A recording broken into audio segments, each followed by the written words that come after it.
kumukuti-kutitap at naggagandahang mga parol, yan ang ating papasyalan sa araw na ito. Saan nga ba ito? Stay tuned dahil ito ang ating matutunghayan for today's video. Tinungo ko nga ang syudad ng San Fernando, Pampanga upang personal na makita ang naggagandahan at naglalakihang parol dito sa lugar.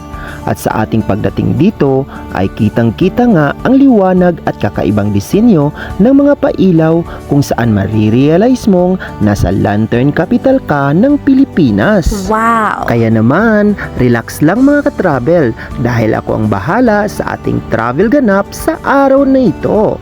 Let's go! Woo! Hi guys! Nandito tayo ngayon sa tinagaroang Lantern Capital ng Pilipinas. Welcome to San Fernando, Pampanga! Dito sa Lantern Capital ng Pilipinas ay matutuklasan natin ang kahangahangang sining sa paggawa ng mga parol at makukulay na kultura ng mga taga Pampanga. Likas nga ang pagiging malikhain ng ating mga kababayang Kapampangan sa paggawa ng lantern dito sa lugar.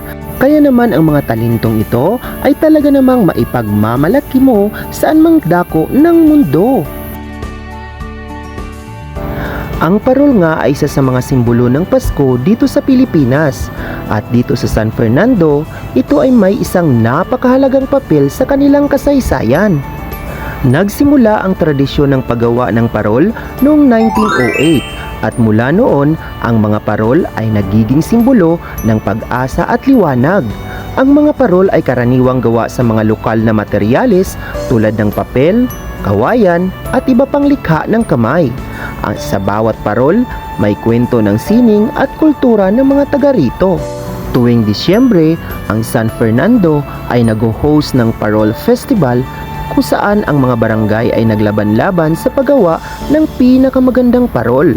Ang festival na ito ay puno ng saya, musika at mga paligsahan. Ang mga tao ay dumadayo at nagkatipon-tipon upang ipagdiwang ang diwa ng Pasko. Kaya naman kung nais niyong maranasan ang tunay na diwa ng Pasko at makita ang mga kamangha-manghang parol, huwag nang palampasin ang pagkakataong bisitahin ang San Fernando, Pampanga! Woo!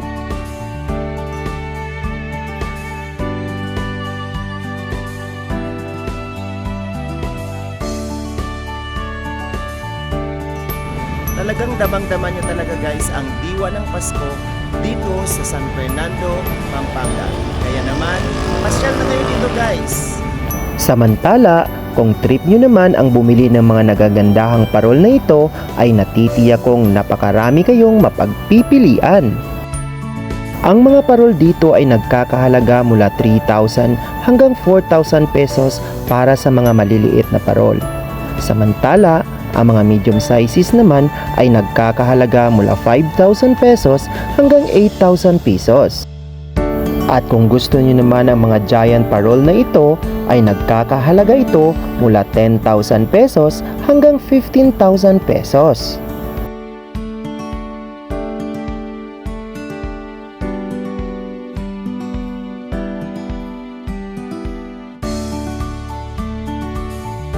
Bukod sa mga parol, ay mabibili din dito ang iba't ibang disenyo tulad ng reindeers, towers at mga Christmas trees. Kaya naman kung wala pa kayong pailaw ngayong parating na Kapaskuhan, ay suwak na suwak talaga ang lugar na ito para sa inyong pamimili ng inyong mga Christmas decors.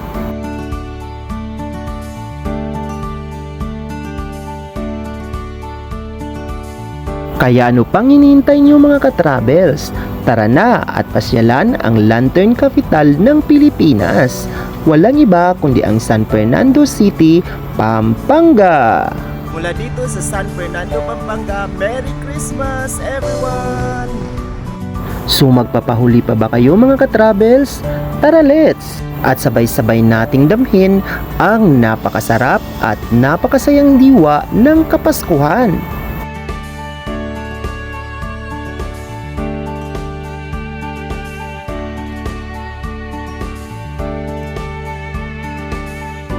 So there you have it mga ka-travels. I hope na nag-enjoy kayo sa ating travel adventure ngayong araw na ito. Hanggang sa muli. Salamat!